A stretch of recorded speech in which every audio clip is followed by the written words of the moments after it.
Magsimula tayo.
Saan ko ito binulinan namin ng mga kaya ni Jesus sa krus? Tayo mag-inigay sa kanyang matinong pag-ibig na inialay para sa ating kaligtasan. Parangalan natin ang krus na bagaman maging kasangkapan ng pagkamatay ni Jesus, kaligtasan at buhay naman ang ating mga kami. Kaysa na buong sambay ng Kristiyano, magpasalamat tayo sa Ama na siyang may akda at pinagmumulang grasya ng ating kaligtasan.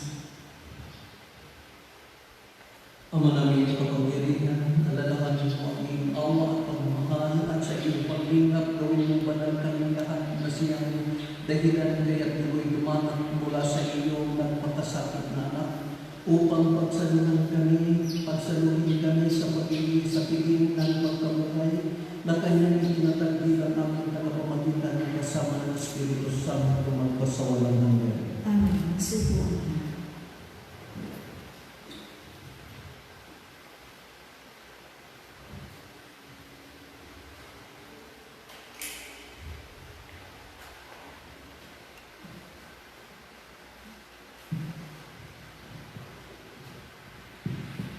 Pagbasa mula sa aklat ni Propeta Isaías. Sinabi ng Panginoon, ang lingkod ko'y magtatagumpay sa kanyang gawain. Magbabantok siya at dadakilaan. Marami ang nagitla nang siya'y makita. Dahil sa pagkabugbog sa kanya, halos di makilala kung siya'y tao. Ngayon marami rin ang mga bansang magugulantang, pati mga hari, pag siya'y nakita ay matitigilan. Makikita nila ang di nabalita kahit na kailan, at maunawa ang di pa narinig ni numan. Sagot ng sino ang maniniwala sa ibinabalita namin ito?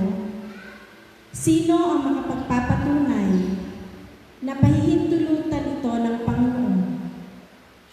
Kalooban ng Panginoon na ang kanyang lingkod ay matulad sa isang halamang natanim sa nang siya'y hulihin, hatulan at dalhin sa dakong patay. Wala mang nangahas na ipagsanggalan, wala man lang dumami. Siya ay pinatay dahil sa sala ng sangkatauhan. Siya ay inilibing, nakasama ng masasama at mayayaman. Bagaman wala siyang kasalanan o nagsabi man ng kasinungalingan. Sinabi ng Panginoon, ang kanyang paghihirap ay kalooban ko. Inihandog niya ang sarili upang sa pamamagitan noon ay magkaroon ng kapatawaran. Dahil dito'y mabubuhay siya ng matagal. Makikita ang lahing susunod sa kanya, at sa pamamagitan niya'y maisasagawa ang aking panukala. Pagkatapos ng pagdurusa, lalasap siya ng ligaya. Malalaman niyang hindi nawala ng kabuluhan ang kanyang pagtitiis. Ang aking tapat na lingkod at lubos kong pinalulugdan ang siyang tatanggap sa parusa ng marami at alang-alang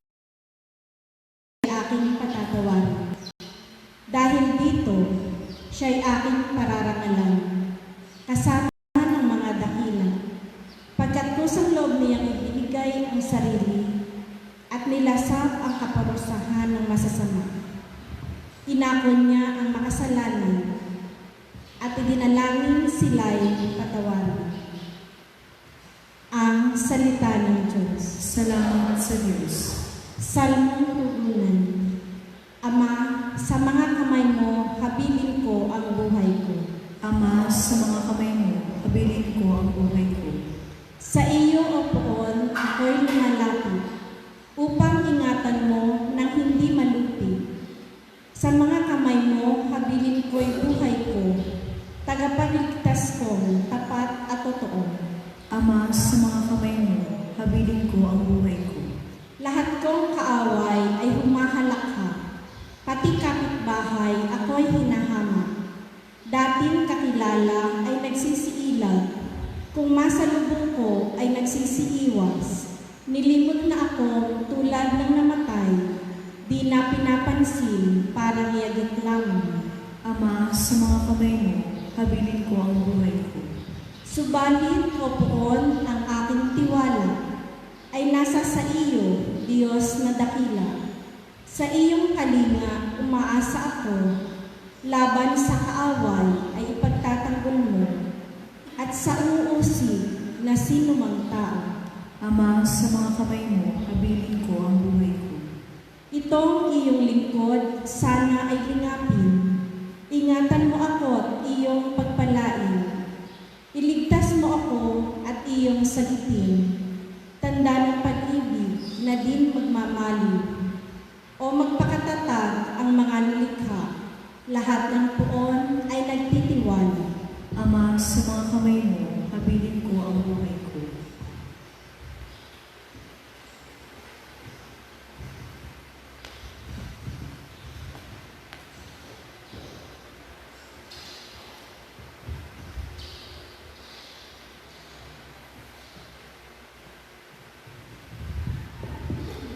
Pagbasa mula sa sulat sa mga Hebreo. Mga kapatid, magpakatatag tayo sa ating pananampalataya. Yamang mayroon tayong dakilang saserdote na pumasok sa kalangitan sa harapan ng Diyos. Walang iba kundi si Jesus na anak ng Diyos. Ang dakilang saserdote natin ito ay nakauunawa sa ating mga kahinaan, sapagkat sa lahat ng paraan, tinukso siyang tulad natin, ngunit hindi nagkasala. Kaya't huwag na tayong mag-atubiling lumapit sa trono ng mahabag ng Diyos, at do'y kakanta natin ng habag at kanina sa panahong kailangan natin ito. Noong si Jesus ay namumuhay rito sa lupa, siya'y dumalangin at lumuluhang sumamo sa Diyos na makapagliligtas sa kanyang kamatayan. At dininig siya dahil sa lubusan siyang mapagpakumbaba. Bagamat siya ay anak ng Diyos, natutuhan niya ang tunay na kahulugan ng pagsunod sa pamamagitan ng pagtitiis. At nang maganap na niya ito, siya ay naging walang hanggang tagapagligtas ng lahat ng mga sumusunod sa kanya. Ang salita ng Diyos. Salamat sa Diyos. Magsitayo po.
Ang pagpapakita pagkasakit ng ating Panginoong Jesucristo ayon kay San Juan.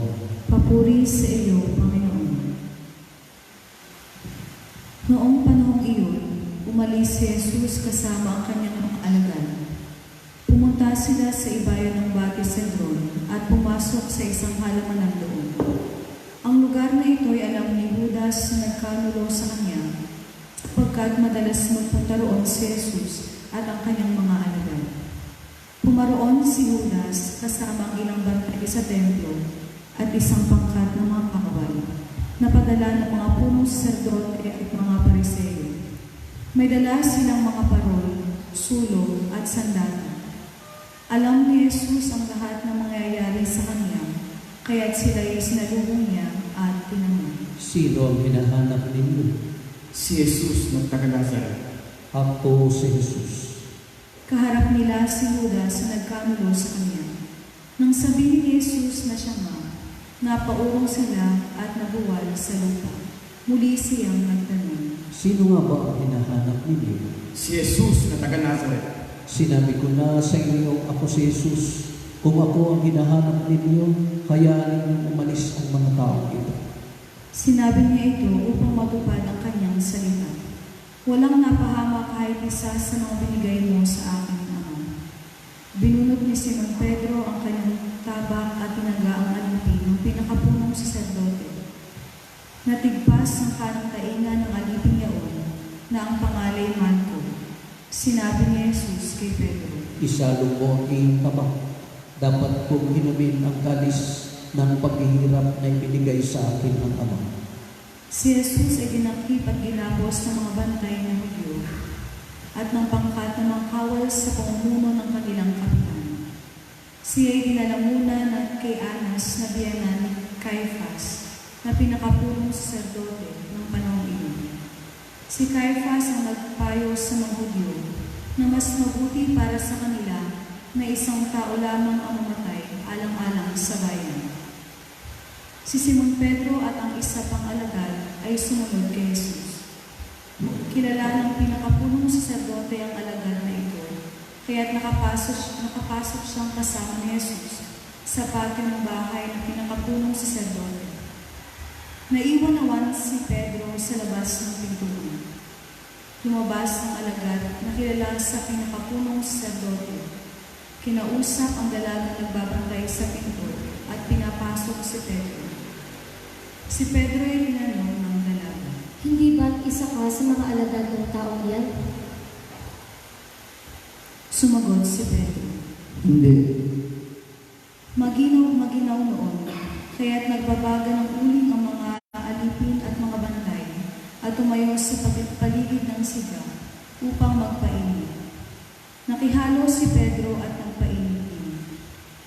Si Jesus ay tinanong ng pinakapulong saserdote tungkol sa kanyang mga alagad at sa kanyang itinuro. Sumagot si Jesus, Hayagan akong magsasalita sa matla. Lagi akong nagtuturo sa mga sinagoga at sa templo ng mga Hudyo. Wala akong sinabing palihim. Bakit ako ang tinatanong ninyo? Ang tanungin ninyo ang mga nakarinig sa akin. Alam nila kung ano ang sinabi ko. Pagkasabi nito, siya ay sinampal ng isa sa mga bantay na naroroon.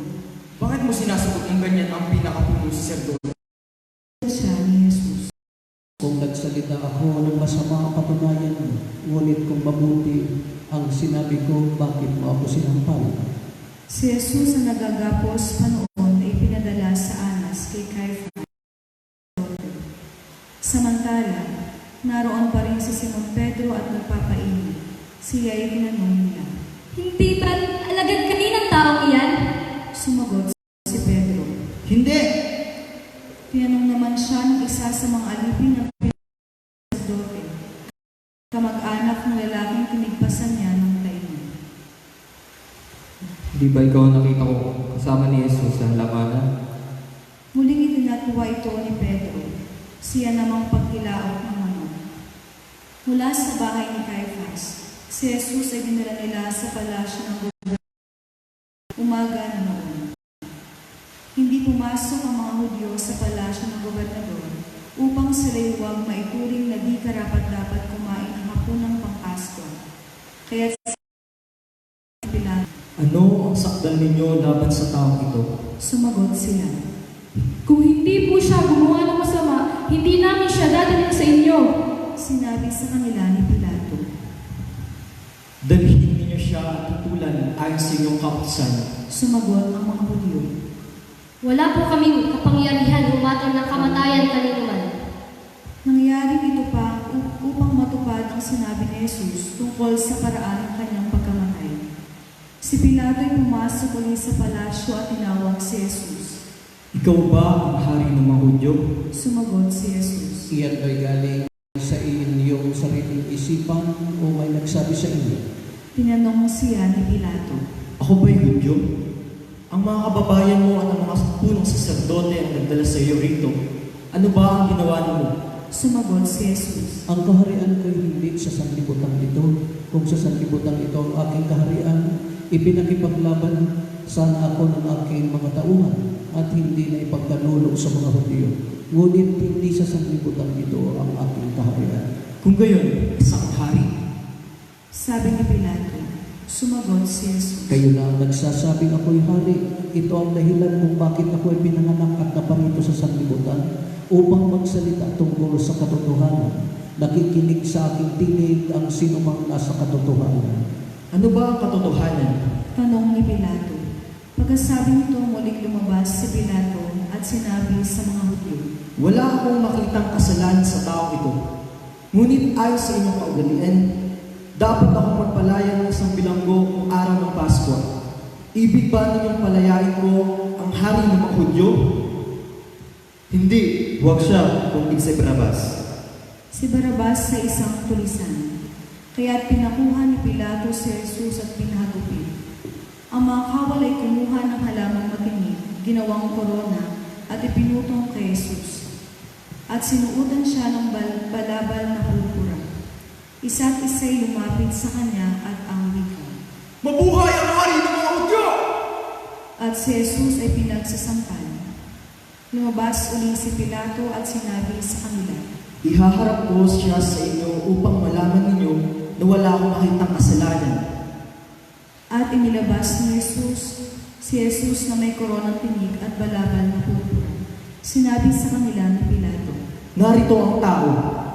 Pagkakita sa kanya ng mga punong saserdote at ng mga bantay, sila'y sumigaw. Sinabi ni Pilato. Kunin niyo siya at kayong magpako sa kanya. Wala akong makitang kasalanan niya. Sumagot ang mga Hudyo. Ayon sa aming kaugalian, nararapat siyang mamatay sapagkat siya'y nagpapanggap na anak ng Diyos. Lalong natakot si Pilato nang marinig ang mga pananalitang ito. Muli siyang pumasok sa palasyo at tinanong si Jesus. Tagasan ka ba? Subalit hindi tumugon si Jesus. Ani Pilato. Ayaw mo bang makipag-usap sa akin? Hindi mo ba alam na maaari kitang patayin o ipapako sa krus? At sumagot si Jesus. Kaya mo na ang magagawa iyan ay sapagkat ibinagkaloob sa iyo ng Diyos ang kapangyarihan iyan. Kaya mas mabigat ang kasalanan na nagdala sa akin dito. Nang marinig ito ni Pilato, lalo niyang hinangad na palayain si Jesus. Ngunit nagsigawan ang mga tao. Kapag pinalaya mo ang taong iyan, hindi ka kaibigan ng Cesar. Sino man nagpapanggap na hari ay kalaban ng Cesar. Pagkarinig ni Pilato sa pangungusap na ito, inilabas niya si Jesus at siya'y lumuklok sa hukuman sa dakong tinatawag na ang plataporma, Gabata sa wikang Hebreo. Araw noon ang paghahanda sa Pasko at mag-iikalabindalawa na ng tanghali. Sinabi ni Pilato sa mga Hudyo. Narito ang inyong hari. Sumigaw sila. Patayin siya! Patayin! Ipako sa krus! Tanong ni Pilato. Ipapako ko ba sa krus ang inyong hari? Sumagot ang mga punong saserdote. Wala kaming hari kundi ang Cesar! Kaya't si Jesus ay ibinigay sa kanila ni Pilato upang ipako sa krus. Kinuha nga nila si Jesus at lumabas siya sa pasan ang kanyang krus patungo sa lugar na kung tawagin Dako ng Bungo, Golgota sa wikang Hebreo. Pagdating doon, siya'y pinako sa krus kasama ng dalawa pa, isa sa gawing kanan at isa sa gawing kaliwa. Sumulat si Pilato ng ganitong pangungusap at ipinalagay sa krus: si Jesus na taga Nazaret, ang hari ng mga Hudyo. Nasusulat ito sa mga wikang Hebreo, Latin at Griego, at marami sa mga Hudyo ang nakababasa nito, sapagkat malapit sa lungsod ang dahong pinagpakuan kay Jesus. Kaya't sinabi ng mga punong saserdote kay Pilato, Huwag itong itula na hari ng mga Hudyo, kundi sinabi ng tao ito, ako ang hari ng mga Hudyo. Sumagot si Pilato, Ang naisulat ko'y naisulat ko na. nang maipako na ang mga kawal si Jesus, kinuha nila ang kanyang kasuotan at pinaghati-hatian ng apat. Kinuha rin nila ang kanyang tunika.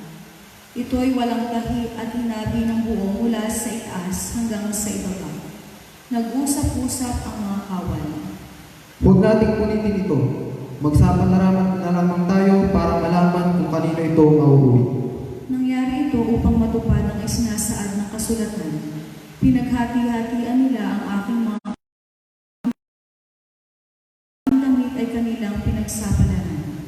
Gayon nga ang ginawa ng mga kawal. Nakatayo sa tabi ng krus ni Jesus ang kanyang ina at ang kapatid na babae si Maria, na asawa ni Cleopas. Naroon din si Maria Magdalena. Nang makita ni Jesus ang kanyang ina at ang minamahal niyang alagad sa tabi nito, kanyang sinabi, Ginang, narito ang iyong anak. at sinabi ni Jesus sa alagad. Narito ang iyong ina. Mula noon siya'y pinatira ng alagad na ito sa kanyang bahay. Pagkatapos nito, alam ni Jesus na naganap na ang lahat ng bagay, at bilang katuparan ng kasulatan ay sinabi niya, Nauuhaw ako. may isang mangkok doon ng puno ng maasim na alak. Itinubog nila ito ang isang espongha, ikinabit sa sanga at ng isopo at idiniit sa kanyang bibig. Nang masipsip ni Jesus ang alak ay kanyang sinabi. Naganap na. Iniyukayot ni Jesus ang kanyang ulo at nalagot ang kanyang hininga.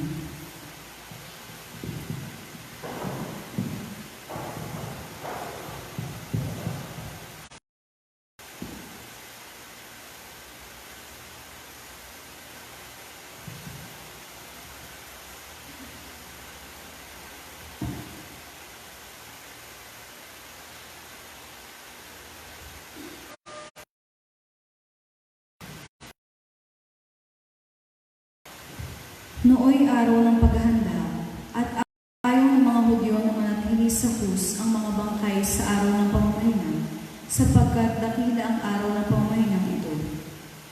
Kaya hiniling nila kay Pilato na ipabalik ang mga binti ng mga pinako at alisin doon ang mga bangkay. Naparoon nga ang mga kawal at binali ang mga binti ng dalawang pinakang kasabay ni Jesus. Jesus at makitang patay na siya, hindi na nila binali ang kanyang binti. Subalit, inulos ng sibat ang isa pa ng kawal ang kagiliran ni Jesus, at biglang dumalo yung dugo at tubig. Ang nakakita nito ang nagpapatotoo, tunay ang kanyang patotoo at alam niyang katotohanan ang sinabi nila, upang kayo'y maniwala. Nangyari ang mga ito upang matupad ang sinasabi ng kasulatan.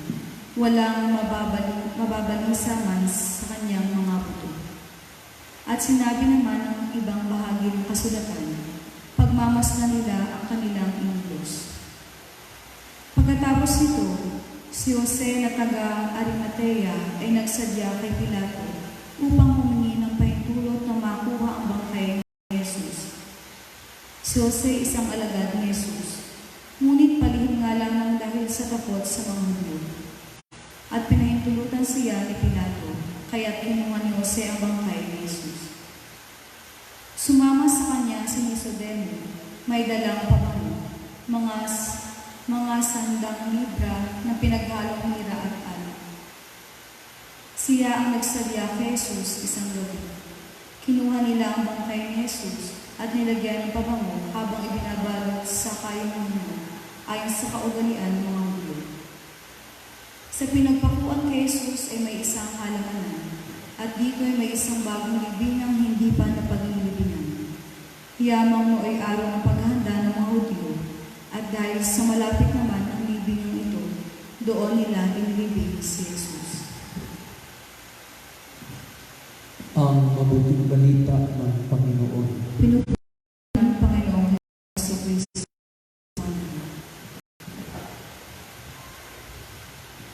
Sinabi po ng Panginoong Jesus nang sabihin niya na naganap na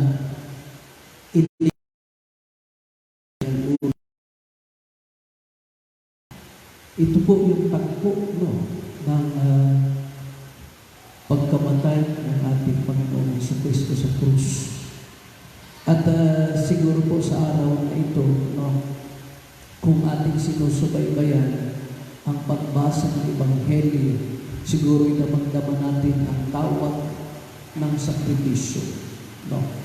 At kung makikita natin ang larawan ito ang pinakamodelong sakripisyo na makikita natin sa buong buhay natin. Ito ay dahil sa pag-ibig ng Diyos sa ating lahat.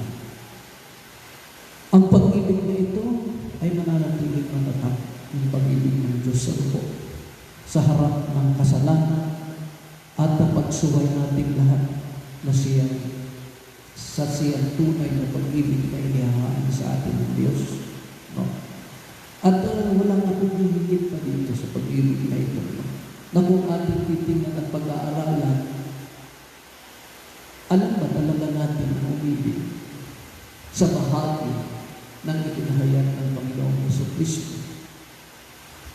Alam natin magsabi na tayo nagmamahal, pero kung paano ang proseso ng pagmamahal ay maaaring unang patalo. Kasi kung makikita po natin ang pag-ibig at susundan natin si Kristo, ito ay pag-ibig na hindi lang sa salita. Ito ay pag-ibig na nagtataya ng buong pagkatao. Kaya nga po sabi natin, kaya ba natin tumasan ang pag-ibig na ito ng Diyos? Na kung ating pagtitingnan, sabi nga, marunong mga tayo magmahal Kaya lang ang pagmamahal natin ay walang hanggan. Ang pagmamahal natin ay temporary. Hindi katulad ng Diyos na talagang hindi natatapos kailanman. Kaya nga po ito yung dapat natin tingnan. Hindi ito pag-ibig sa babae at lalaki, hindi ito pag-ibig sa kung saan, kundi ito pag-ibig sa lahat. Pag-ibig ng isang kaibigan, pag-ibig sa isang magulang, pag-ibig sa kanyang minamahal na kabiyak, at pag-ibig lalo't higit sa kanyang anak. Ito yung tunay na at wagas na pag-ibig na dapat ay ating nakikita. Pero sabi ko nga po, kulang at kulang tayo. Minsan ay hinahamon tayo ng ganitong mga nararanasan natin sa buhay. Kaya ba natin magkaya? Kaya ba natin hindi iwan ang sinasabi natin pinahahalagahan natin? Na pagkatapos ay magiging isang palabas lamang pala ang sinasabi. So hamon po ito sa ating buhay. Na minsan ay kaya ang isang tao ay may mga pagkakataon na maging umiksik ang kanyang pagtitiwala ay dahil minsan ay ipinapadama ang pag-ibig, ngunit hindi sa panghabang buhay, kundi sa temporary pangangailangan lamang na kaniya gusto lang maipadama. At maaari ang pag-ibig na ito, lagi natin kung sinasabi, ay pang-personal lang. Hindi talaga ito nagmumula sa puso. Maaari ito nagmumula sa isip lang. Dahil kung ang isang pag-ibig ay nagmumula sa puso, alam natin na ang isang halimbawa nito ay ang pag-ibig ni Kristo sa atin. Kaya nga po, sa pagsasaalaala natin ng pagharap ng Panginoong Jesucristo sa tinatawag nating Misteryo Pascual. Taon-taon, tayo ay laging pinaalalahanan. Kaya ba natin magmahal ng katulad ng pagmamahal ng Diyos? O hindi man maging katulad, ay kaya natin magtaya ng panahon, lalo tigil sa ating mga pangako.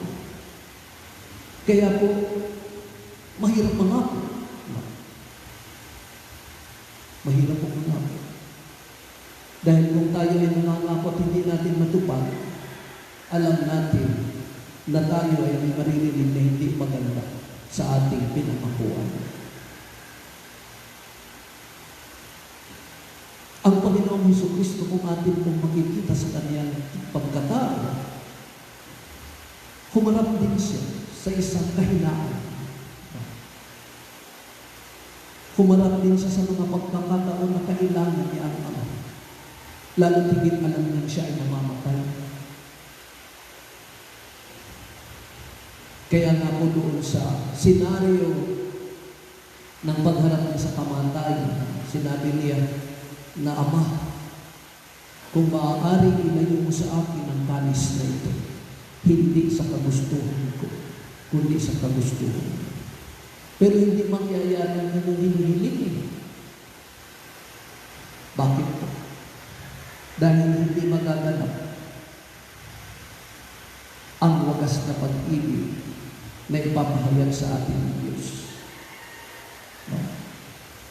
Kaya alisin ng Ama ang lahat ng sakripisyo ng Panginoong Jesucristo. Pero yung planong kaligtasan sa ating lahat para ipadama ang pagpapahalaga at pagmamahal ng lubos sa atin ay hindi po magaganap. Kaya yun po ang dapat natin tingnan. Na lagi natin iniisip din ang mga bagay na pag tayo humingi sa Diyos, gusto natin matanggap. Maging si Kristo hindi niya natanggap ang kanyang hiniling at maging ang Panginoong Jesucristo sa kanyang paghiling ay hindi para sa kanyang kagustuhan kung ibibigay man ng Ama, kundi para sa kagustuhan ng Ama. Dahil alam natin ang Ama ay mayroong purpose. Kaya ang Panginoong Jesucristo ay sasala sa pagpapakasakit, pagkamatay at muling pagkabuhay na yun ang tagumpay ng kaligtasan natin lahat. Kaya po siguro sa paghingi natin sa Diyos, huwag natin panghinaan, huwag tayong panghinaan ng loob na hindi natin matanggap. Dahil maaaring may plano ang Diyos sa atin. Minsan ang paghingi natin sa Panginoon ay ayon sa ating gusto. Kaya kung hindi mangyari, tayo ay napapanghinaan. Tayo ay bumababa ang pagtitiwala sa Kanya. Na hindi natin iniisip na maging ang Panginoong Hesus sa Kanyang patuloy ay mayroong kung maaari.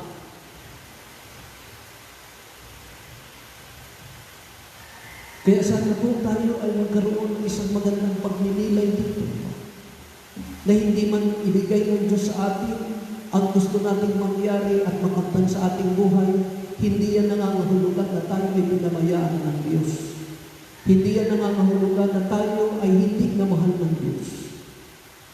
Kundi maaaring kung ibibigay ng Ama ang hinihiling natin, ay hindi tayo magkakaroon ng katotohanang madama at maunawaan ang kanyang dapat ay ipinagagawa sa atin. Sa palagay ko po, sa panahon ngayon, ang dami humihiling, no? Na mawala na ang ating suliranin ngayon. Lalo tigit yung mga taong hindi sanay na manatili sa loob ng tahanan. Laging ang hinihiling natin, alisin mo na mo, Panginoon. Dahil sa iyong kapangyarihan, kayang-kaya mo pong alisin ang coronavirus na kumakalat ngayon. Alam natin yun.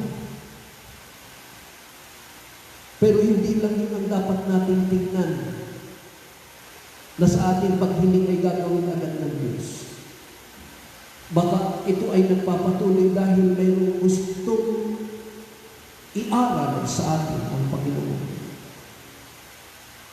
Baka ito kaya nagpapatuloy nang sa ganun ay mayroon tayong matutunan na ating nalilimutan na gawin. Pero lagi tayong humihilig sa Diyos na sana yung paghiling ng Panginoon ay matutunan din natin. Hindi Panginoon sa kagustuhan ko, kundi sa kagustuhan mo. Ang ganong paghiling sa Panginoong Diyos ay hindi makadarama tayo ng sakit ng kalooban kung hindi man ibigay ng Diyos. At hindi makakapagpababa ng ating pagsampalataya at panunalig sa Panginoong Diyos sa Ama kung hindi natin matanggap kung ano man yung ating hinihiling. Dahil laging ang sinasabi natin, Panginoon, ayon sa iyong kagustuhan, na kung maaari ay mangyari ito sa amin. So sa buhay po natin ito, maaari ang iba ay hindi nadarama ang pag-ibig ng Diyos.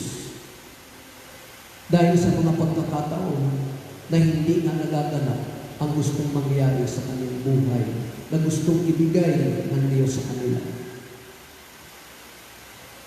Sinasabi po tayo nananalig na walang hanggan ang pag-ibig ng Diyos. Totoo po yan. Sa ipinakita sa atin ngayon ng pagbibigay ng kanyang kaisa-isang anak na alam niya sa bandang huli ay mamamatay sa krus. Na alam niya sa bandang huli ang siyang magiging sanhi ng kaligtasan ng lahat at pagpapadaman ng pagmamahal niyang walang hanggan sa atin. So yun po. No? Kaya nga po kung itong pag-ibig na ito yung natututunan natin, baka maaari tayo ay hindi sa lawakan. Baka maaaring kung ano man ang ating naipangako ay maiipakita natin kahit sa matagal na panahon. Dahil alam natin na ang pinag-ugatan ng ating binitiwang salita ay ang pag-ibig at pagpapahalaga. Kaya ako po'y naniniwala na wala pa tayo sa pagkatuloy sa tunay at wakas na pag-ibig ng Diyos. Bagamat kumikilos tayo sa pagpapatuloy na ito, at unti-unti nating nadarama kung ano ba ang mensahe ng ganitong wagas na pag-ibig na ipinahayag sa atin ngayong hapon ito, ay makuha natin kahit hindi lahat, kundi matutunan natin kung paano ang pagbibigay ng Panginoong Diyos sa atin at pagpapanawa ng wagas na tunay na pag-ibig. Yan po ang dapat na natin na pinagnilay. Na siguro naman po taon-taon ay lagi itong naririnig natin. Na lagi ko mang sinasabi na kung mayroon man tayong natutunan sa taon, dapat may maidaragdag tayo sa susunod na taon. Ang pagkatuto naman po ay hindi biglaan. Kaya lang may mga pagkakataon na tayo ay mayroong mga karanasan. Dahil kung maunit yung karanasan, alam natin na ano na pala ang ating kahinaan. May mga pagkakataon na kahit 3 beses na nating nararanasan, 2 beses na nating nararanasan, bumabalik at bumabalik pa rin sa isip natin. Kasi hindi tayo natuto. Hindi natin nakita yung mga nangyayari at patuloy natin ginagawa. Pero sabi nga po, hindi naman huli ang lahat. No? Dahil sa mga pagpapahayag na ito ng Panginoon, alam natin na mayroong malaking kapatawan ang igagawad sa atin ng Diyos. Kung tayo man ay nagkulang, alam natin na ang equivalent ng kakulangan na yun ay ang pag-iisip ng sapat at baguhin kung ano man yung ating mga nagagawa. Kaya po napakahalaga ng karanasan sa buhay ng tao. Na kung ating laging titingnan, ito pala ako nagkamali. So by next experience, hindi ko na sana ito magawa.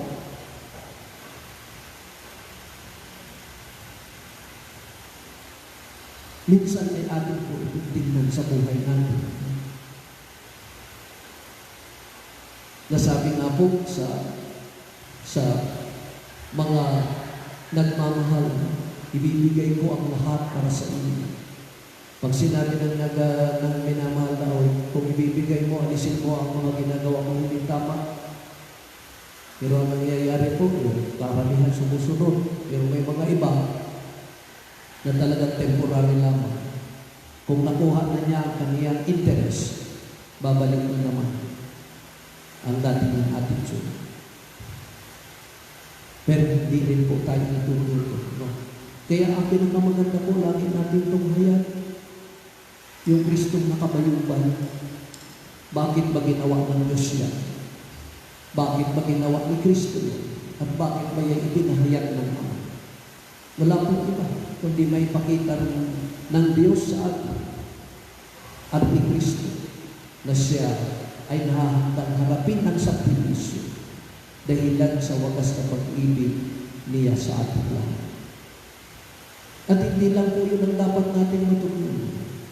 Dapat ay matutunin tayo sa nalalaman nating mga bagay na ito na ipinahayag ng Diyos na maisabuhay natin, magawa natin, at mapatunayan natin sa ating kapwa na tayo ay totoo at hindi tayo nagsisinungaling sa mga bagay na alam natin, nagagawa natin. Kaya po, sana ito ay magsilbing daan sa ating lahat din na ang pagninilay natin, bagamat tayo ay nasa Biyernes na ikalawang araw ng sinasabi natin tulido, ay hindi sana maiwan natin ang mga panahon ito, ang araw na ito, na tayo ay patuloy na tinuturuan ng Diyos at pinaalalahanan sa isang napakahalagang pagbabago natin at pagkilos natin ayon sa itinuro niya sa ating lahat. Kaya nawa po, lahat tayo ay matuto. Lahat tayo ay makapagpakita ng isang makatotohanan pagmamahal na hindi limitado at pwede nating ipahayag kahit kailan. Katulad ng pagpapahayag ng Panginoong Jesucristo hanggang sa kamatayan sa krus.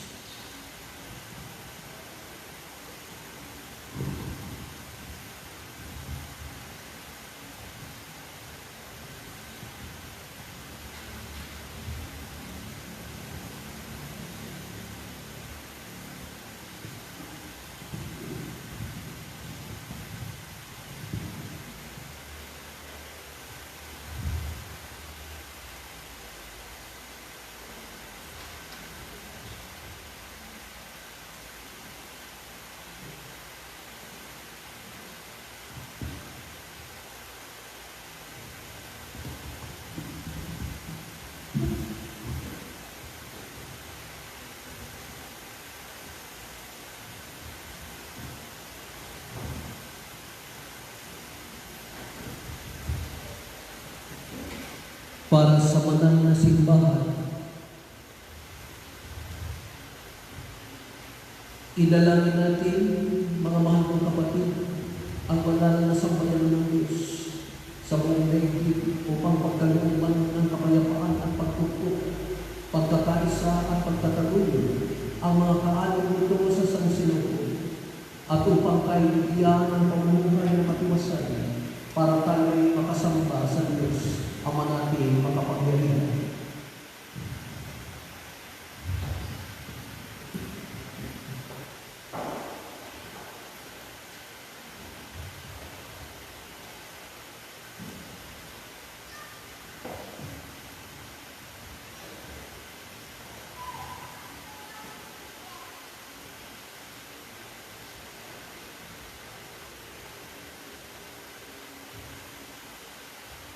Ama naming makapangyarihan,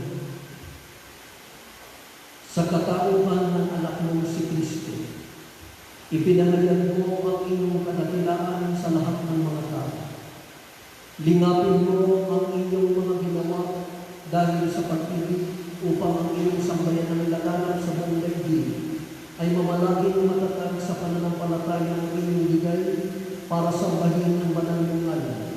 Sa pamamagitan ni Yesu Kristo kasama ng Espiritu Santo, magpasawalang hanggan. Amen. Para sa Santo Papa.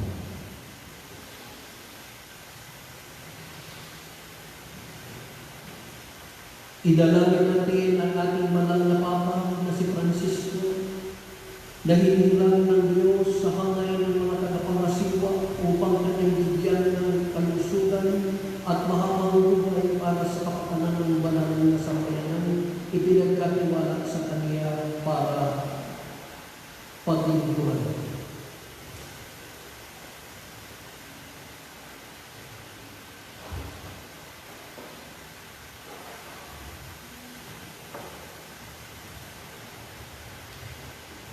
Ama naming makapangyarihan, sa iyong kapasyahan umiiran ang sanlibutan. Paunlakan mo ang aming kahilingan na linapin si Papa Francisco na iyong hiniran para kami pangasiwaan upang ang sambayan ng Kristiyano na iyong pinamumunuan ay mapamahalaan niya ng may kaunlakan sa pananampalataya at gawang kabutihan. Iyong inaasahan sa pamamagitan ni Yesu Kristo kasama ng Espiritu Santo magpasawalang hanggan. Amen. Para sa kaparian at lahat ng kahanin ng simbahan.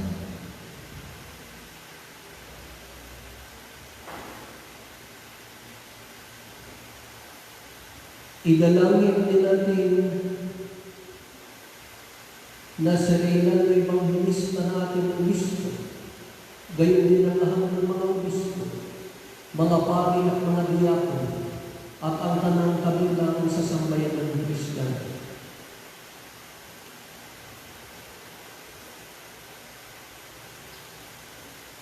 Ama naming makapangyarihan, ang iyong Espiritu ay nagpapamanal at nagtataguyod sa buong simbahan. Dinggin mo ang aming paglulog para sa iyong mga tagapaglingkod upang mapaglingkuran ng matapat sa tulong ng iyong kagandahang loob sa pamamagitan ni Yesu Kristo kasama ng Espiritu Santo magpasawalang hanggan. Amen. Para sa mga iniyahan ng tao sa paglilingkod. Idalangin din natin ang mga inihahan ng tao sa paglilingkod upang ang kanilang kalooban ay makatugon sa pagtawag ng Diyos Ama nating makapangyarihan para sa tubig ng binyag sila'y muling maisilang sa ikapagpapatawad ng lahat ng kasalanan at sa ikapagkakamit ng pakikisama kay Jesus na buong bahal.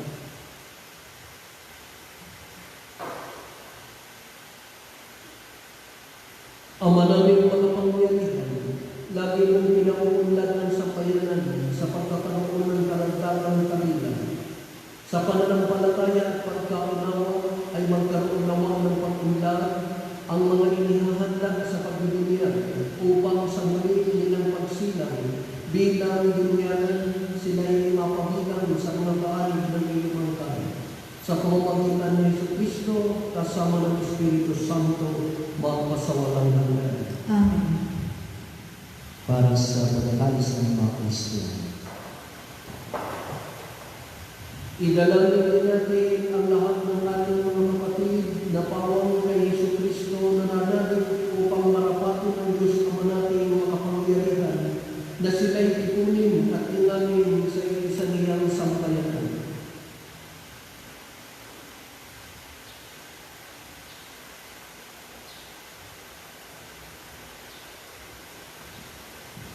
Ama naming makapangyarihan, tinitipon mo ang mga nawalay at tinatangkilik mo ang mga nagkakatipon sa iyong sambayanan.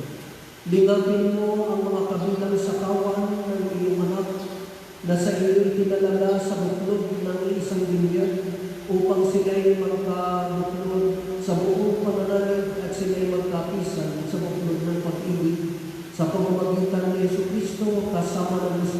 Santo, magpasawalang hanggan. Amen. Para sa mga Hudyo, idalangin natin ang mga Hudyo na unang pinagpahalagan ng Diyos na totoo upang ipagkaloob niya sa pag-ibig sa kanyang ngalan, sila ay umunlad sa pagiging matapat sa kanyang ibang.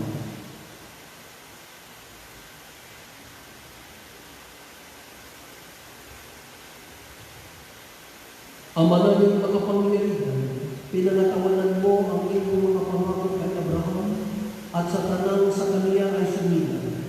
Dinggin mo ang pagluhod ng iyong sambayanan upang ang mga tao na iyong unang hiniran ay pagindapatong sumapit sa kaganapan ng kaligtasan sa pamamagitan ni Jesucristo kasama ng Espiritu Santo magpasawalang hanggan. Amen. para sa mga di sumasampalataya kay Kristo. Idalangin din natin ang tanang hindi pa sumasampalataya kay Kristo upang tahapon ang landas ng kaligtasan na nililiwanagan ng Espiritu Santo.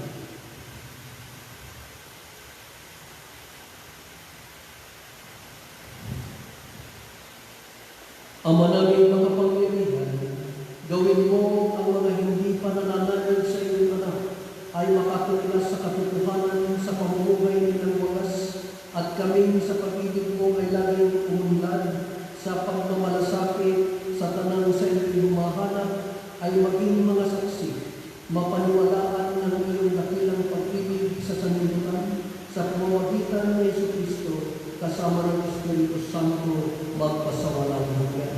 Amen. Para sa mga hindi pa sumasampalataya sa Diyos.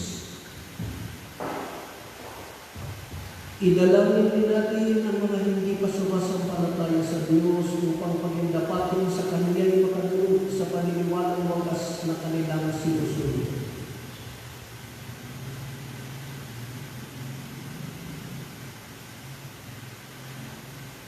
Ama naming makapangyarihan, nilikha mo lahat ng mga tao upang lagi kang hanapin at pagdadakwan kay masihang walang mali.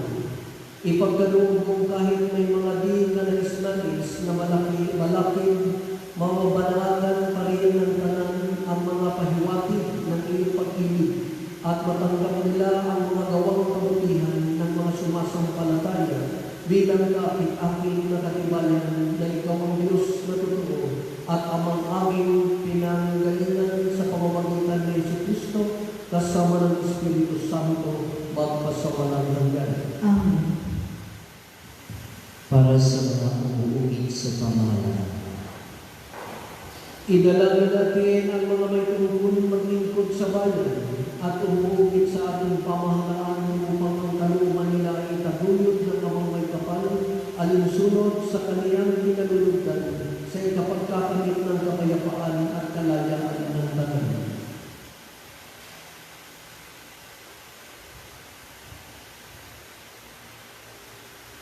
Ama naming makapangyarihan, nasa iyong kamay ang adhika at karapatan ng tanan.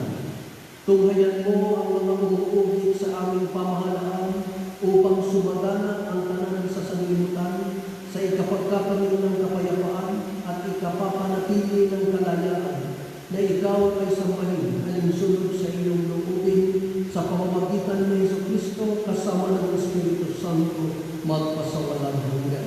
Amen. Para sa mga may tanging pangangailangan.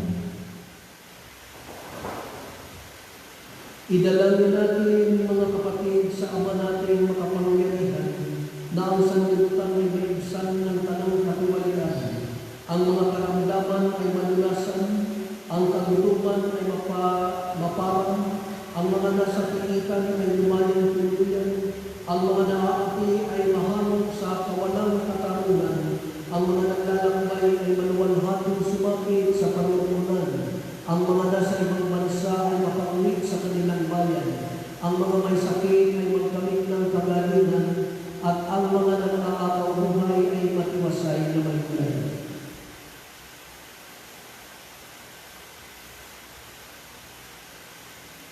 Ama naming makapangyarihan, Binubuhayan mo ng loob ang mga nasa kapighatian. Pinatatatag mo ang mga may mabigat na pinapasama. Paunlakan mo ang mga kahilingan ng mga dumarating dahil sa maraming mga pinagtitiisan upang bawat nasa kagipitan ay magkamit ng kasiyahang madama ang iyong pagmamahal sa pamamagitan ng Jesucristo kasama ng Espiritu Santo magpasawalang hanggan. Amen. Para sa pagwawakas ng pandemya.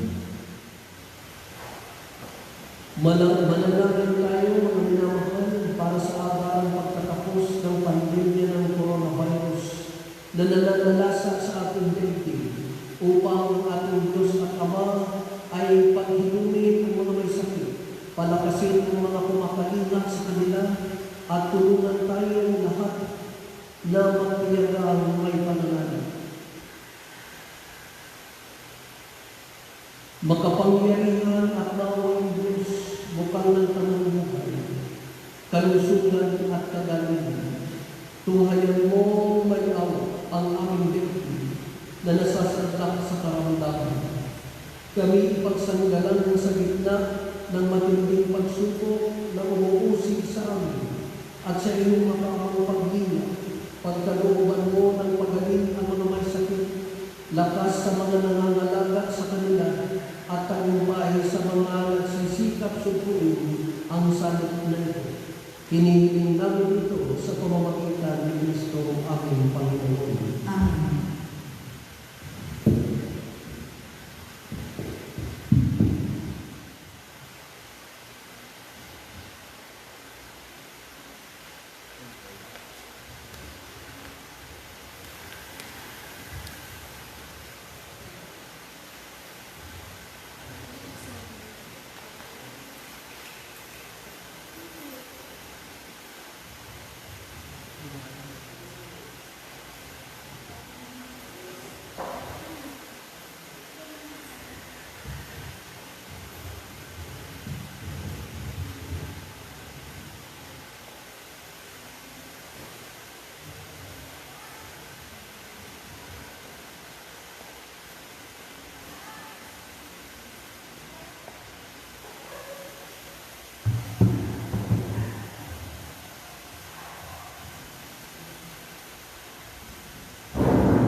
Sa kahoy ng krus na banal, ni Jesus na buong mahal, nalubig ang kamatayan, at sa muling pagkabuhay, ang pag-asa ay sumilay.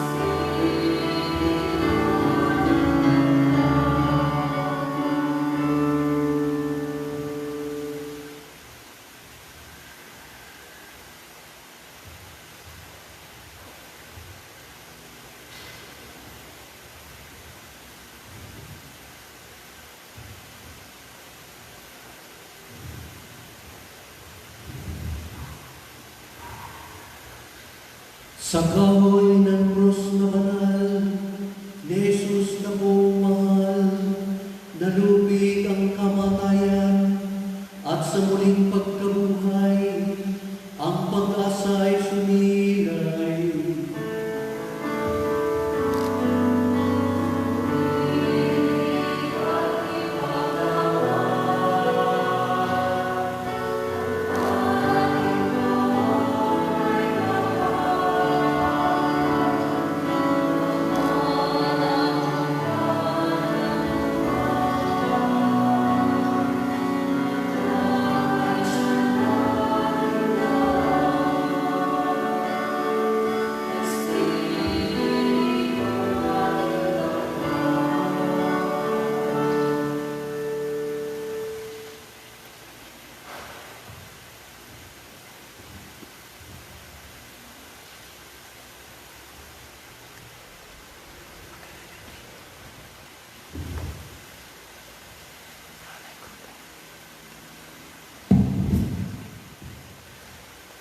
Sa kahoy ng krus na banal, ni Jesus na buong mahal, nalupig ang kamatayan, at sa muling pagkabuhay, ang pag-asa'y sumilay.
kagupiling ng mga nakagagaling na utos at tulong ni Jesus na Panginoon natin at Diyos, ipahayag natin ang lakas mo.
Hinihiling namin kami kaya sa lahat ng masama pagkalumban ng kapayapaan araw-araw, iligtas sa kasalanan at ilayo sa lahat ng kapahamakan. Samantala namin pinananaligaan ng dakilang araw ng pagpapahayag ng tagapagligtas namin sa Yesu Kristo.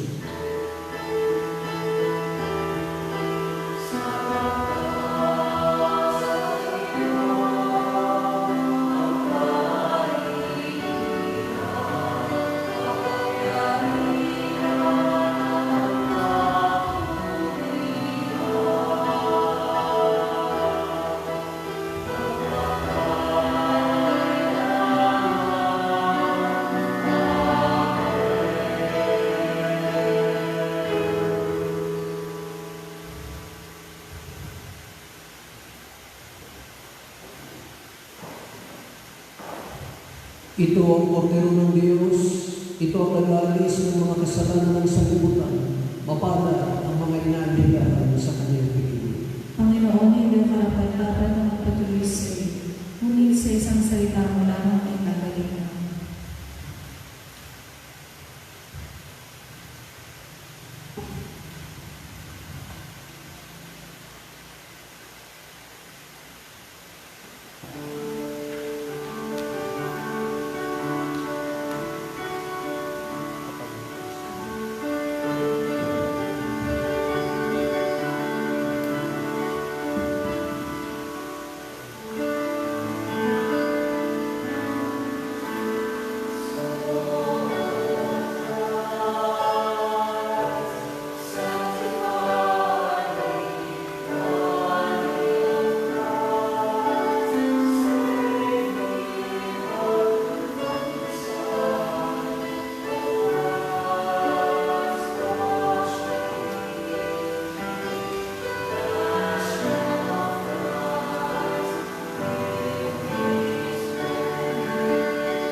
Kurata ng pirata laban sa COVID-19. Makapangyarihan at mapagmahal na Ama, nagsusumamo kami sa iyo upang hinigin ang iyong patnubay laban sa COVID-19 na nagpapahirap sa marami at kumipitin ng mga buhay. Gabayan mo ang mga nalubhasang naatasan na tumuklas ng mga lunas na paraan upang ihinto ang paglaganap nila. Patnubayan mo ang mga lumihinap sa may sakit upang ang kanilang pagkalinga ay malakipan ng husay at malasakit. Itinataas namin ang mga nagdurusa. Makamtanawa nila ang mabuting kalusugan. Lingapin mo rin ang mga kumakalinga sa kanila. Pagkamtin mo ng kapayapaan walang hanggan ng mga pumanaw. Pagkalooban mo kami ng biyaya na magtulong sa ikabubuting lahat. Pukawin mo sa amin ang pagmamalasakit sa mga nangangailangan.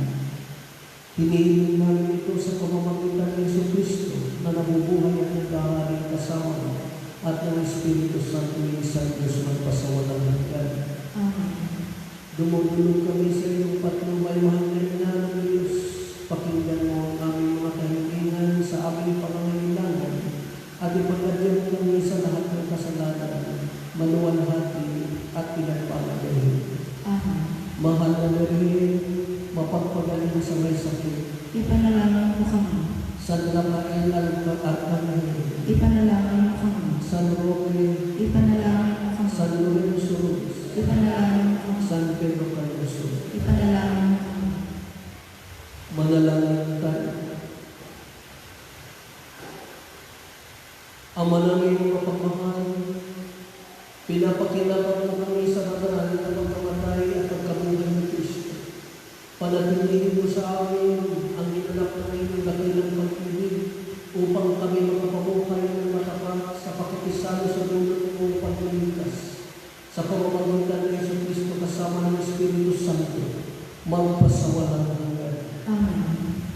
Ama namin bukal ng pagpapala, ang iyong pagbabasbas ay manaw namang masagalang sa iyong sambayan ng gumanap ng pagmunta sa pagkamatay ng iyong anak na siyang pagkabuhay ng nagtuluan.